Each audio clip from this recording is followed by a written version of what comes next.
बिस्मिल्लाहिर्रहमानिर्रहीम। अस्सलाम वालेकुम। कैसे हैं आप सब? उम्मीद करती हूँ खैरियत से होंगे। आज मैं आपके लिए बोट नेक की कटिंग और स्टिचिंग लेकर आई हूँ, जिसके लिए मैंने ये बुकरम का पीस लिया है, जिसकी चौड़ाई डबल फोल्ड करके 6 इंच 2 पॉइंट है। अब इसके ऊपर हम 5 इंच पे निशान लगाएंगे और इस तरह से हम 4 इंच पे निशान लगाएंगे। इस साइड से भी निशान लगाएंगे और इस साइड से भी 5 इंच पे निशान लगाएंगे। बोट नेक की जो चौड़ाई है वो नॉर्मल जो होती है शेप उसकी 10 इंच होती है, तो 10 इंच का हाफ 5 इंच बनता है। तो इन निशानों को हमने मिला लिया। अब यहाँ से कुछ लोग इस तरह से शेप दे देते हैं बोट नेक की, तो ये वाली हमने नहीं देनी शेप। मैं आपको बताती हूँ कि हम किस तरह से शेप देंगे। यहाँ से हम रखेंगे स्केल को और 2 इंच पे निशान लगाएंगे और इस निशान को इस तरह से सीधा करेंगे। और अब यहाँ से हम नीचे शेप देंगे इस तरह से, और इस साइड से यहाँ से इसको मिला देंगे इस तरह से, इस तरह से। और ये हमारी बोट नेक की बिल्कुल एक परफेक्ट जो शेप होती है वो बनकर तैयार हो जाएगी। इस साइड से हम 1.5 इंच पे निशान लगाएंगे इस तरह से। चौड़ाई आप अपनी मर्ज़ी से भी रख सकते हैं, कम ज़्यादा, लेकिन जो एक परफेक्ट होती है ना शेप बोट नेक की, उसकी चौड़ाई इतनी ही होती है, तभी ये ज़्यादा अच्छा लगता है बना हुआ। अब अंदर की साइड से कटिंग करेंगे हम इसको इस तरह से। ये देखें कितनी हमारी खूबसूरत और परफेक्ट बिल्कुल शेप बनकर तैयार हुई है बोट नेक की। तो अब इसी वाले पार्ट में से हम बैक का गला भी कटिंग करेंगे। फ्रंट और बैक हम दोनों सेम बना रहे हैं, क्योंकि बोट नेक जो होती है वो इसी तरह से एक जैसा ही बनता है और एक ही साइज़ में बनता है फ्रंट और बैक का। इसको इसके ऊपर रखेंगे और इस तरह से निशान लगा लेंगे। और अब बाहर से भी उसी तरह से जैसे हमने पहले वाला कटिंग किया था उसी तरह से निशान लगाएंगे 1.5 इंच पे। ये मैं आपको दिखाने के लिए अलग अलग कटिंग कर रही हूँ कि इसी के निकले हुए हिस्से से हम दूसरा गला भी कटिंग कर सकते हैं। तो आप भी ये इस चीज़ का ख्याल रखा करें कि बुकरम को ज़ाया मत किया करें, तो उसी में से हम दूसरा गला निकाल सकते हैं। वरना जब मैं ख़ुद कटिंग करती हूँ तो दोनों को इकट्ठा ही रख कर कटिंग कर लेती हूँ। या आपको दिखाने के लिए मैंने अलग अलग इसको कटिंग किया है। तो ये देखें एक ही पीस से हमारे 2 गले बनकर तैयार हो चुके हैं।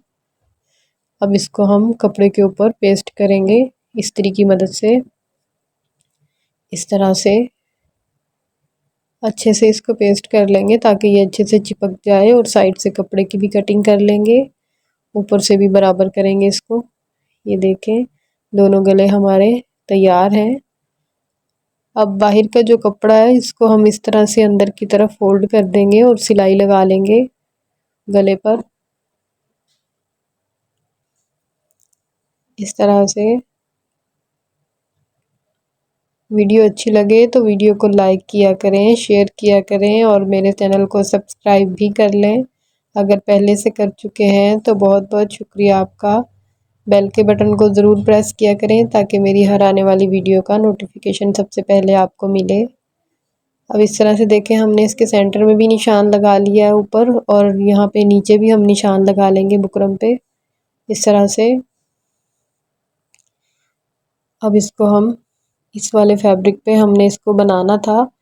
ये एम्ब्रॉयडरी फैब्रिक है ऑर्गेन्जा का, जिस पे पहले से ये एम्ब्रॉयडरी हुई हुई है। यहाँ पे भी मैंने देखिए 5 इंच पे कट लगा लिए हैं। तो इसकी शेप थोड़ी सही नहीं थी, इसलिए मैंने दूसरा ही कटिंग करके इसके ऊपर हम बना रहे हैं, लेकिन वो भी बिल्कुल इसके ऊपर परफेक्ट आएगा। इस तरह से इसके ऊपर रखेंगे और इसको सिलाई लगा लेंगे दोनों साइड से इस तरह से बराबर रखते हुए सिलाई लगाएंगे। अब सेंटर से इसको कटिंग कर देंगे। अगर आप पहली बार बना रहे हैं तो आप गले को इस तरह सेंटर में रख के ऊपर से पहले सीधी सिलाई लगा लीजिएगा, ताकि गला जो है वो एक जगह पे ठहर जाएगा और आगे पीछे भी नहीं होगा।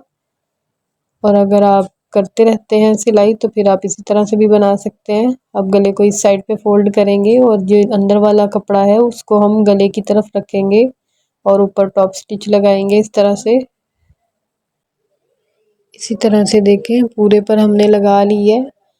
अब ये देखें ये जो एम्ब्रॉयडरी है वो थोड़ा आगे पीछे थी, बिल्कुल शेप में नहीं थी बनी हुई, तो हमने जो गला बनाया है वो बिल्कुल हमारा एक जैसा, बिल्कुल सीधा जैसे हमने बनाना था, बिल्कुल परफेक्ट हमारी शेप बनकर तैयार हो चुकी है। अब इसी तरह से हम बैक वाले पे भी बनाएंगे। इसी तरह से मैंने इसमें भी कट्स लगा लिए थे और अब इसको भी बनाएंगे। एक बार फिर बता देती हूँ कि दोनों फ्रंट और बैक का जो गला है वो एक ही शेप में कटिंग होंगे। ये देखें इस तरह से। अब हम इसके शोल्डर्स को ऊपर से अटैच कर लेंगे आपस में, दोनों गलों को इस तरह से मिलाएंगे आपस में और सिलाई लगाएंगे इस तरह से। सिलाई लगा लेंगे, दूसरी साइड पे भी इसी तरह से लगाएंगे। नेक्स्ट टाइम इंशाल्लाह मैं आपके लिए इसकी कटिंग भी लेकर आऊँगी शर्ट की, जिस पे आप बोट नेक बनाएंगे, क्योंकि इसका जो बैक वाला पार्ट होता है और फ्रंट वाले पार्ट में थोड़ा सा लेंथ में फ़र्क होता है। बैक वाले पार्ट की लेंथ फ्रंट वाले पार्ट से 1 इंच बड़ी होती है, तभी ये बोट नेक इस शेप में बनकर तैयार होता है। अभी देखिए इस तरह से फोल्ड करेंगे और जो अंदर सिलाई का कपड़ा है उसको हमने बैक वाले पार्ट की तरफ रखना है और इस तरह से बैक वाला पार्ट आगे की तरफ थोड़ा सा आ जाएगा। अब इसको हम ये देखें ये मैंने बैक वाले पार्ट की तरफ रखा है इस तरह से, और जो ये कोना है इसको थोड़ा सा कटिंग कर देंगे और अब इसको तुरपाई कर लेंगे हम इस तरह से। आप इसको पहले पिनअप भी कर सकते हैं, पिनअप करके फिर आप तुरपाई कर लीजिएगा। मैं इसी तरह से कर रही हूँ। ये देखें इस वाली साइड से भी हमने जो कपड़ा है वो बैक की तरफ ही सिलाई को रखा है। ये देखें कितना खूबसूरत हमारा बोट नेक बनकर तैयार हो चुका है। अगर आप इसको बराबर करके पकड़ेंगे तो ये देखें बिल्कुल एक शेप है, और ऐसे इसको हम सेट करेंगे तो ये फ्रंट वाला जो है वो थोड़ा गहराई में आ जाएगा और बैक वाला छोटा हो जाएगा। तो वीडियो अच्छी लगी हो तो वीडियो को लाइक कीजिए, मेरे चैनल को सब्सक्राइब कीजिए। मिलते हैं इंशाल्लाह अगली वीडियो में, दुआओं में याद रखिएगा। तब तक के लिए अल्लाह हाफिज़।